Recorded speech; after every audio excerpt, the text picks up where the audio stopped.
kita lagi di L Studio, Cilangkap. daerah Cilangkap, Jakarta Timur. Kita lagi nyatronin band-band gede nih, band Tipper dan Aberdeen. Band legend Aberdeen. Aberdeen. Siapa namanya? Aberdeen. Iya, skip. Nggak dilanjut. Lanjut Kan gue jadi pengen tahu aja dia si Pai ini Paisal panggilan apa sih? Pai di band. Pai Pai aja. FSL itu kan sosmed gue aja. Mengenal musik dari kayak kita kan kalau kayak awal nih masih awam nih sama musik. Dia kan sampai akhirnya enggak, dia kan gitaris, vokalis nih. Iya. Di bandnya nih Aberdeen. Nah, kok Bisa bisa nyebur? Iya, kok bisa Awalnya nyebur gimana? ke dunia musik itu awalnya gimana? Dari SD udah kenal musik. Terus apa yang lu dengerin pertama kali itu musik? soalnya yang gue tahu dulu namanya Paisal ini gue tahu banget dia hobinya tuh dulu gambar. Oh, gambar. Wih, karikatur. Gambar keren banget coy. Wih, bikin Gua komik. kan bikinin komik sama dia. Itu kenapa lu bisa nyebur ke dunia musik? Musik ya. Meset kali. Ya, awalnya sih emang Biar. awalnya tuh emang SD, zaman SD itu gue udah dengerin kaset-kaset collection abang gue tuh. Nah, gue kepicut tuh pas gue dengerin album Nevermind tuh. Nevermind tahun 92 kan. 92 gue SD kelas 92. Nevermind bukan 91 ya? Iya, maksudnya Nirvana ada dari tahun 89 kan. Emang Indonesia telat. Iya, cuma Nevermind itu kan emang tahun 92 kan. 92 keluar album Nevermind tuh. Gue udah dengerin. Gue SD kelas berapa ya, gue lupa ya, masih SD, dia masih kecil. Itu dengerin di tape, di kaset. Gue ulang-ulang terus, gila itu gue sampai manggut-manggut. Gue tuh belum tahu band. Kebawa ya. Iya, belum tahu ngeband lah, gitu. Boro-boro lah bisa megang gitar ya itu. Nyanyi juga kagak tahu, cuma ngikut-ngikutin aja dia ngomong apa, gue teriak-teriak. Masih anak-anak gitu ya. Nah, dari situ terus pas SMP baru kesampean tuh, udah mulai belajar main gitar, diajarin sama temen gue. Tadi lagu pertama yang gue pelajari itu juga lagu Nirvana, buat Girl. Dulu temen gue itu zaman SMP dia udah punya band. Nama bandnya Silver apa Sliver gitu ya, gue lupa tuh. Dia itu udah manggung di Poster Cafe waktu itu. Gue tuh belum tahu apa-apa.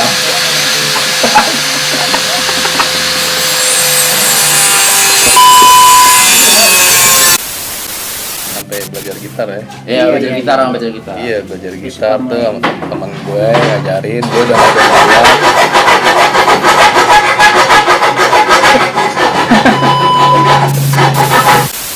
Lagi. Jadi apa ya dari lu belum tahu sama sekali kayak musik sampai akhirnya lu bisa jadi pentolan di salah satu band yang udah lumayan lah ada namanya Iya, di lah komunitas ya. Di komunitas itu awalnya seperti apa tuh Pak? Awalnya gue gabung Aberdeen ya. Iya, awalnya gue gabung Aberdeen tuh dulu ya satu tongkrongan lah ya, maksudnya waktu itu sih gue punya band juga ya. Gue dulu band gue tuh sebelum Aberdeen ada jaket terbalik tuh. Jaket terbalik. Ya, band jaket terbalik ya, Cibubur juga, anak Cibubur. Nah, kita tuh sering latihan bareng di studio tuh, ada di GM Studio namanya. GM Studio. Gang Mangga. Dulu mah kan bilangnya, lu latihan di mana? GM Studio, gue keren kan. Apaan GM? Gang Mangga. GM Gang Mangga. Di situ. Jadi kalau misalkan bookingan nih bareng-barengan kadang kan, gue Aberdeen atau terus gue atau kebalikannya tuh. Nah, dari situ kadang namanya bawainnya sama kan, Nirvana ya nimbrung di dalam studio, ikut musing-musing gini terus ganti-gantian gue main latihan, mereka lihat. Nah, mungkin dari situ tuh gue mulai ditarik tuh, mulai diajak sama drummernya waktu itu si Abi, lu mau nggak ngisi gitar di Aberdeen gitu kan, kayaknya seru nih kalau dua gitar. Oh boleh. Nah, justru dari situ gue mulai ninggalin band gue jaket terbalik. Iya, karena gue tahu Aberdeen ketika itu dia udah sering manggung gitu, udah lebih punya nama lah daripada band gue. Udah dari situ gue udah fokus tuh di Aberdeen tahun 99. Aberdeen sendiri ada tahun 98. Nah, itu sih sejarahnya gue gabung tuh ya dari situ, dari satu tongkrongan, satu tempat latihan, satu studio yang sama. Gue gak masuk sebagai gitaris tahun 99. Dan tahun 2000 itu gue ngegantiin posisi vokalis gue megang gitar dengan alasan dia udah gak kuat teriak-teriak, jadi gue vokal sambil gitar. Nah itu sejarahnya sih gue gabung sama Aberdeen itu. Terus akhirnya dari antara 3 orang itu cabut atau tuh. 4 orang sih, dari 4 orang itu 4 orang kan sama lu kan? 4 orang sama gua. Karena aslinya 3 kan. Gua gabung 99 ya. Gua berempat itu jadi formasinya. Terus mulai ada yang cabut satu-satu tuh. Pertama basisnya cabut. Alasannya kuliah waktu itu. Ya udah tuh cabut. Masih berempat tetap cari basis lain waktu itu kan. Cari basis lain. Masih jalan. Ya, puncaknya itu ketika mereka bertiga itu cabut ya. Mereka itu 3 cabut, gue tinggal sendiri nih. Gue berpikir waktu itu mau gue bawa kemana ini band gitu kan. Gue mulai ya ngobrol lah, namanya dulu ada tongkrongan kan, dapat info sana sini. Akhirnya kan ada yang mau ngeramin, ada yang mau ngebasin, jalan deh tuh. Tapi itu tuh sempat sih Aberdeen dulu ngeluarin album pertama tuh dengan formasi yang lama, sempat ngeluarin EP sih, bisa dibilang EP, isi 5 lagu. Tahun 2000 itu ngeteknya di Kas Studio Pondok Gede. Nah udah dari situ tuh pas bubar kita gue formatnya bertiga tuh, jadinya bertiga lagi kan sama basis sama drummer. Sempet rekaman juga tuh 8 lagu, masternya VAS tuh. VAS sama di Kas Studio juga. Itu tadinya kan buat album kedua, cuma itu berhubung gue waktu itu kecelakaan gue pertama itu tahun 2003 tuh, zaman gue kuliah gue kecelakaan parah, dan band itu harus vakum tuh. Band vakum, VAS-nya udah ada. Sampai akhirnya gue mulai aktif ngeband itu lagi tuh 2008. Lumayan jauh kan, dari 2003 ke 2008 tuh vakum. Vakum. Pas gue pengen rekaman lagi, itu VHS sudah rusak ya, karena berjamur kan. Kalau VHS tuh dulu kan masih analog rekaman tuh, nggak kayak sekarang digital gitu. Dan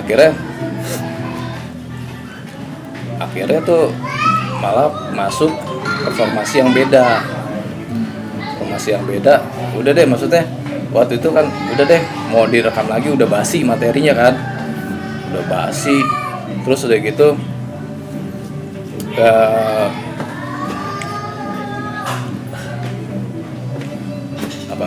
terus ya materinya basi, terus ganti personil lagi, personil yang tadi sempat gue bilang ya, itu jadinya tabrakan kali sih infonya ya. Gue bingung deh. Nggak kira main di band-band lain apa gimana gitu? Sempat stuck. Akhirnya ada project juga waktu itu kan, nggak jauh dari Aberdeen juga ada Anorexia itu. Anorexia juga formatnya kurang lebih sama ya, grunge alternatif. Sempat juga mereka tuh ngeluarin single masuk kompilasi Total Feedback dulu, kompilasi grunge yang lumayan terkenal lah di Jakarta ya, volume 1, volume 2. Jadi gue fokus di situ juga kan, di situ. Apa? Anorexia. Itu cuma bantu doang apa emang pure sih? Enggak, jadi gue juga jadi frontman-nya juga. Cuma waktu itu kan Anorexia tuh covernya beda sama Aberdeen ya. Aberdeen kan dulu covernya Nirvana gitu. Kalau dia Anorexia tuh Silverchair. Silverchair. Awalnya tuh teman gue ngajakin proyekan Silverchairan yuk. Oke. Lama-lama kita bikin lagu sendiri kan, direkam dan masukin ke kompilasi gitu. Belum sempat bikin album sih, cuma beberapa kompilasi. Tapi sukses di kompilasi. Terus akhirnya Anorexia udah nggak ada lagi. Anorexia juga vakum pas gue kecelakaan tuh. 2 band itu vakum, Aberdeen sama Anorexia. Sampai gue tadi bilang itu gue aktif lagi 2008. Gue mulai bangkitin lagi Aberdeen. Dan orang yang lama apa orang baru lagi nih? Maksudnya? Orang yang lama, formasi 2003. 2003, masih 2003. Formasi 2003 gue hubungin, gue cari-cari masih ada dan masih mau ngeband. Dan itu gue manggung lagi ke acara komunitas ya, ke gigs, dan gue bahkan bikin acara kan ketika itu kan ada tuh di sini tuh namanya komunitasnya Cijantung Grans, Cijantung. Ya. Kita bikin acara di Nabila Cafe dulu reguler tuh tiap tahun bikin, terus di kafe-kafe sekitaran Cibubur.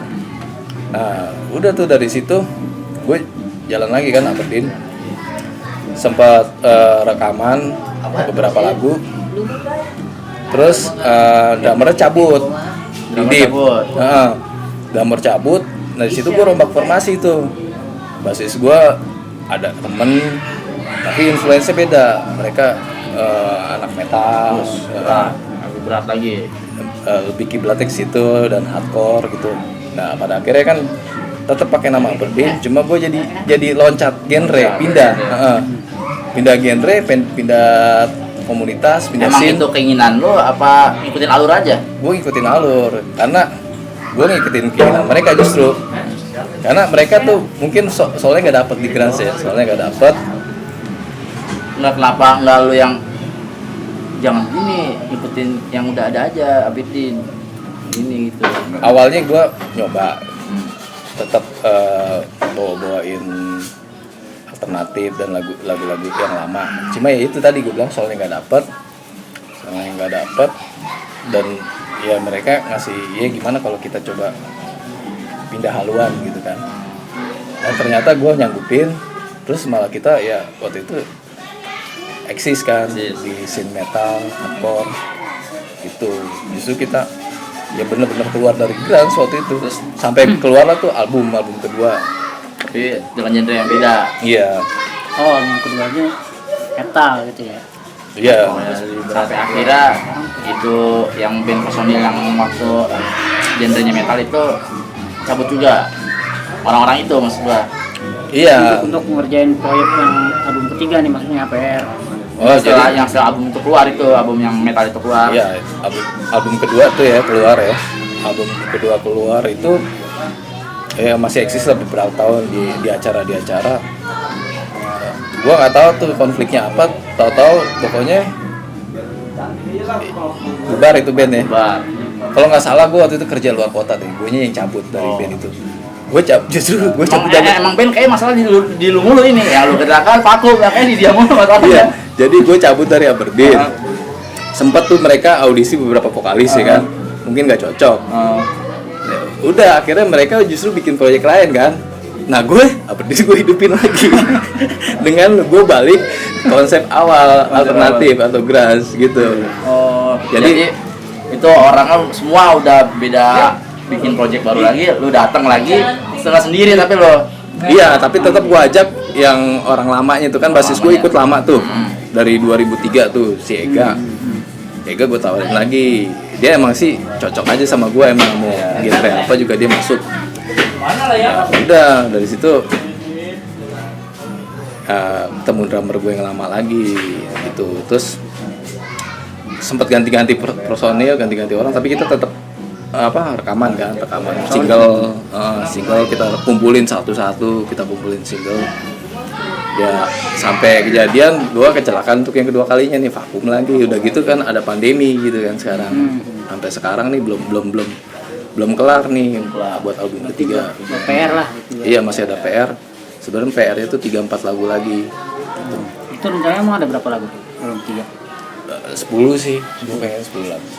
Itu baru 6 jadi ya. Kalau bisa bandnya ada mah. Bisa nggak ada karena personilnya pada mati. Itu termasuk band lama Cibubur juga tuh, Never Smile, Iska, Aberdeen, banyak sih dulu band Grans sih, banyak banget dulu di sini. Cuma sekarang kayaknya sisa-sisanya. Sekarang ampas-ampasnya udah nggak ada. Oh iya. Oh itu sempet tuh bikin acara tuh si Abi tuh di kampus apa tuh yang di Ciputat tuh, Win. Nggak jadi kan akhirnya tuh. Iya dulu sih banyak sih acara di banyak tuh Grans, Aberdeen, Sitter Sound. Ya kan, terus apa tadi lu? Never Smile. Terus ada lagi Kang Koben, Di Cintong. Mungkin ya mungkin kan ya menurutku nih ya, ini sih mungkin aja apa iya apa enggak ini mah generasi kayak gitu bakalan ada lagi nggak nih di Cibubur? Ya sekitaran dah. Generasi baru gitu maksud lo? Iya, generasi baru. Kalau menurut gua grunge itu kalau dibilang mati ya mati ya. Maksudnya buat regenerasi ya. Karena ya lu tahu sendiri lah, anak-anak sekarang dengerin musiknya apa gitu kan, K-pop, kayak musik rock aja udah jarang deh. Yang ya ada yang suka, ada musik-musik indie, musik underground tuh tetap ada yang suka metal, grunge ada. Cuma ya balik lagi karena emang udah eranya udah beda menurut gue ya. Ya jadi regenerasi tuh ya hampir bisa dibilang nggak ada, tetap yang ada ya pemain tua juga kan. Makanya sekarang kalaupun ada acara, ada gig, ya isinya tetap orang-orang lama, tetap aja era-eranya orang-orang kita juga gitu kan. Paling ada band-band baru ada anak kayak kita kemarin gitu, band-band model-model gitu. Cuman kalau grunge nggak tahu deh. Masih ada ya waktu yang ini ya, waktu kita bikin kompilasi yang satu kan tuh band siapa-siapa ya. Sempet sih emang ada waktu itu kan, gue juga teman anak bikin kompilasi Si Jantung ya, karena ya tadi yang lu sebutin band-band Cibubur, Si Jantung itu kan banyak ya. Nah gue inisiatif sama anak-anak gimana kalau bikin kompilasi. Waktu itu kita bikin kompilasi tuh Si Jantung Grunge, Si Jantung Grunge yang nama kompilasinya itu ada 10 band dari band-band temen kita nih sekitaran sini. Ada yang waktu itu band-band regenerasinya sempat ada, anak-anak muda lah, mereka baru lulus sekolah. Cuma ya itu tadi karena mungkin mereka kurang fokus ya, mereka nggak tahu scene grunge itu kayak gimana, beda sama kita yang udah tahu kan. Jadi ya mereka ya setelah itu nggak tahu kabarnya deh tuh, habis rekaman udah. Ada beberapa sih, nggak cuma satu band, kalau nggak salah ada 2 atau 3 tuh yang masih muda-muda. Cuma ya kalau sepanjang yang gue tahu ya, gue ngikutin skena grunge itu dari 98 sampai sekarang ya 2020. Band komunitas itu grunge itu jarang ada yang eksis terus ya dengan satu nama nih. Rata-rata tuh kalau lu lihat pamflet, lu perhatiin deh band yang ada di pamflet tahun berapa, umpamanya 2002, ntar di 2005 nggak ada, beda lagi deh tuh siklusnya. Bandnya tetap banyak tapi beda nama. Ya mungkin orangnya sama ya atau orangnya beda, gue nggak tahu deh tuh ya. Jadi band baru mungkin awas Kayak gua. Jadi kalau band lama itu, Ya itu tadi Never Smile kan sekarang jadi ke band Piper. iya Never Smile, The Fever, apa band Fever ya? kayak gitu, ada yang ganti nama. Tapi ada juga band-band senior yang tetap eksis, kayak kita tahu lah misalnya Toilet Sound, Daily Feedback, Jakarta kan itu ya. 2 itu Kucing Dapur juga yang gua di situ ada bantu. Itu termasuk band lama kan, lebih dulu daripada Aberdeen. Mereka era-era 98 ke bawah gitu. yang eksis walaupun udah diganti personil. Kalau untuk ini apa ke band Piper masih berlanjut? Ya jalanin aja maksudnya, terus sambil inilah tetap jalan. Jadi sih gue sih gini sih, Nyelam minum air. iya Embung. tetap pengen berkarya bikin album. Makanya gue juga nunggu ini albumnya Aberdeen nih, bisa Aberdeen yang versi alternatif ya, yang benar-benar kayak alternatif. Nggak, kalau kemarin kan yang album yang udah keluar kan berbaunya hardcore nih.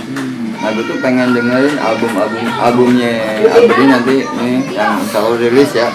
Itu gue yang lagu-lagu lawasnya dia di recycle terus dibikin gitu. Jadi bener-bener nuansa grunge-nya kental gitu. Gue nunggu Ini sama lu berdua nih ya. Lu kan kita generasi grunge, kata lu kan udah grunge mati nih. Yang dari grunge. Kenapa band-band gede kayak lu nih ke band Piper, Aberdeen, lu ngadain acara khusus buat lu grunge gitu, cara komunitas ini biar ngidupin lagi grunge yang udah kata mati gitu. Kalau dibilang gede sih kita nggak gede ya, cuma kalau dibilang band komunitas ya mungkin iya gitu kan. Karena kalau band gede kan acuannya mungkin di luar komunitas ya, kayak Navikula, gitu, band artis lah ya. Tapi kenapa kita nggak bikin acara ya tadi? Iya. Ya kita sih sempat bikin acara waktu itu, terakhir itu era-era 2010 sampai 2012-13 tuh. Ya makin kesini sebenarnya kenapa kita nggak bikin acara, karena venue-nya makin susah tempat. Kita susah nyari, bukan karena banyak yang tutup juga, karena nggak masuk budgetnya ya. Kita kan ngandelin regis ya. Kita ngandelin regis. Kalau kita banyak kumpulin band regis buat nutupin sewa tempat, sewa alat, kita keteteran masalah waktu, ya kan? Masalah waktu. Kadang band aja tahu sendiri lah kalau di kita nih kan Indonesia jam karet ya. Nggak apa gitu pasti ngaret, termasuk anak bandnya kan. Panggung jam segini udah ada randonya, dikasih jam segini tetap telat gitu. Tapi kalau di ini nggak mau disalahin, kalau ditegur gitu kan, nah bilangnya karena aku kan udah bayar, udah regis kayak gitu. Itulah yang jadi problema awal tuh dari masalah tuh gitu. Kita mau bikin acara di tempat yang bagus, tempat yang terjangkau, tapi ya begitu. Kalau kita regisnya mahalin, yang ikut nggak ada, ya kan? Kalau kita murahin ikut banyak, kita keteteran yang bikin acara tuh kan. Masa satu acara bandnya di atas 50 tuh udah nggak efisien menurut gue. Apalagi mereka ngaret, ntar yang dapat 2 lagu dipotong jadi 1 lagu, pamuk gitu. Jadi masalahnya di situ, makanya kita udah takut dalam tanda kutip bikin acara, bikin gitu ya. Itu salah satunya masalah tempat juga. Ada yang kemarin yang kita mau bikin di Dubes tuh Bekasi kan, tadi mau bikin kayak gitu kan, terus kayaknya susah juga nih, makanya bikin itu bikin showcase kan tuh. Yang jadi pandemi. Iya, keburu pandemi. Kalau ada pandemi, Iya, makanya pihak Dubesnya ngabarin nggak bisa dulu bikin acara. ini kalau gue sih pengen bikin acara di dance gitu. Tapi maksud gue gini, bikin yang benar-benar ya kayak profesional lah gitu. Dan kata profesionalnya mungkin bukan sekelas artis ya. Maksud gue tuh ya kita yang main tuh mainnya bisa rapi gitu kan, suaranya juga enak gitu kan, disiplin gitu. Nah, kita pilihin, jadi misalnya pun lagi sebenarnya itu kolektif, cuma yang bener-bener itu yang kita bilang bagus gitu, bagus sama kita main ya, bisa nyeting sound gitu. Jadi kita kan image segan kan selama ini kan kalau agak pasti suara awal-awalan tetap aja kan, banding-banding kita segala macam. Nah, gue tuh pengen ngerubah image yang kayak gitu, misalnya ini lo musik dan oke lah musiknya simpel sederhana tapi tetap bisa dinikmatin gitu. Gue pengen yang bener kayak gitu gue sebenarnya.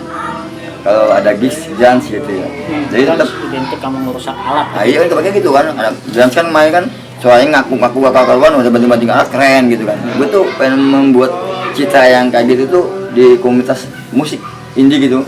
Dance tuh nggak kayak gitu, ini dance tuh ternyata bisa juga dinikmatin gitu kan. Jadi mereka bisa main rapi, bersih, profesional, walaupun musiknya sederhana gitu kan, nggak seribet musik-musik yang lain lah gitu kan.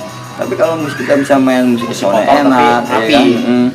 Terus kita main bersih, rapi gitu kan, enak, bisa berjalan lancar gitu kan, disiplin gitu kan, on time misalkan, pasti ya keren lah gitu kan. Karena kan nggak kayak zaman dulu. Kalau zaman dulu kan jenjang kan, dari band regis naik jadi gestar, kan gratisan main, lama-lama dibayar gitu kan. Kasihan kayak gitu kan. Misalnya kita bersaingnya karya nih, lo punya karya bagus, oke lo main gitu kan, bagus lagu lo nih. Cuma lo tunjukin waktu main live perform nih, main lo bagus kagak nih, dan ternyata lo bisa nyeting alat kagak ya kan. Ya jangan oke lah bawa kabut tes tanpa main awur-awuran misalkan, kan nggak bagus juga. Gitu gue pengen itu. Ini kayaknya udah sore juga nih. Pertanyaan satu lagi nih, aku pengen tanya dari dulu. Musisi yang paling lu idolain siapa ya? Ya, yang gue idolain ya kalau gue jelas Cobain lah, karena jujur aja gue sebelum Yang bikin warna musik lu tuh jadi seperti ini. ya Nirvana, Cobain kalau gue influence gue yang Cobain ya? terbesar kalau Cobain gue, influence gue Nirvana, karena memang pada waktu sebelum itu kan gue dengerin musik macam-macam tuh, metal segala macam gitu. Cuma ketika ada Nirvana nongol tuh gue, kayaknya musik masuk banget ke gue nih kan, enak gitu kan, ya udah gitu. Ya mungkin pada zaman itu dia bilang ikut-ikutan ya nggak tahu ya, cuma jelas gue dengerin musik Nirvana. Dan sebelumnya setelah Nirvana gue coba-coba yang lain tuh, ada Suicidal Tendencies segala macam gue dengerin, sampai musik-musik kayak Garaga Rock segala macam gue dengerin. Plastika ya gue suka, ya kan, macam-macam abis itu kesal ya, itu gue suka. Cuman yang terbesar menginfluence gue dalam bermusik ya Nirvana lah, Cobain. Nah, kalau lu Pai, musisi yang lu idolain banget. Gue bukannya mau jiplak ngikutin jawaban dia, cuma emang pertama kali gue suka Grunge itu ya gue dengerin Nirvana zaman Nevermind, waktu gue SD dengerin kaset abang gue. Ya dari situ gue jatuh cinta sama, gue nggak tahu itu dulu genrenya Grunge ya, gue jatuh cinta sama Nirvana gitu kan, musik-musik Seattle. Baru tahu tuh perkembangannya, oh ini namanya Grunge, ternyata band-band kayak gini tuh banyak gitu kan, gak cuma Nirvana. Dari situ juga gue udah mulai suka juga Superchair, Jam, Oxygen, Soundgarden gitu. Tapi yang paling lu idolain banget pasti Kurt Cobain. Iya. Kurt Cobain di Nirvana-nya. Bukan Cobain-nya doang sih, gue Nirvana-nya. Karena gue Oh, suka Nirvana-nya. kalau gue emang suka semua lagu Nirvana. Nirvana-nya. Kayak Cobain ini sih ya keren sih, cuma ada beberapa yang nggak perlu dicontoh kan. Iya. Kita tahu lah ya. Iya. Tapi Kalau kalau gue, lu mengidolain dia itu dalam hal bermusik, bukan kelakuannya yang agak benar dan itu-itunya. Ya, pokoknya karyanya dia. Iya, karyanya yang dia kan. bisa bikin kita. Kalau gue sebenarnya di Nirvana tuh lebih sukanya sama Dave Grohl-nya gue. Soalnya tuh dia tuh apa ya? Kalau kang beduk kalau. Enggak, bukan malah dia karena vokalis. Apa ya? Soalnya dia dari genre yang berbeda-beda gitu. Gue demennya tuh sukanya gitu tuh sama Dave Grohl. Skill maksud lu. Bukan skill, apa ya? Dia bisa kemana aja gitu. Awalnya. multi talenta. Di talenta. Awalnya kan dia punk. Bandnya apa namanya itu lupa gua. Zaman-zamannya di sekolah masih itu Scream. Mission Impossible nama bandnya. Oh, Iya. itu sebelum di Scream ya? Belum Scream itu. Di Scream dia audisi kan. Akhirnya masuk ke Nirvana. Nirvana jadi canggih banget. Gua nggak ditanya nih. Lu siapa lu Gen R tuh udah ketahuan tuh baju lu tuh Gen R tuh. Axl Rose. Axl Rose. Musuhnya Kurt Cobain itu. Iya. Katanya kalau dari YouTube. Gimik itu gimik. Gimik kayak Ono dong, band Ono. Iya, Be. Ya, Oke. Udah sore, kita ketemu lagi kapan-kapan. soalnya nih suasananya udah mulai gelap, muka gue udah mulai nggak kelihatan. Bye. Ya.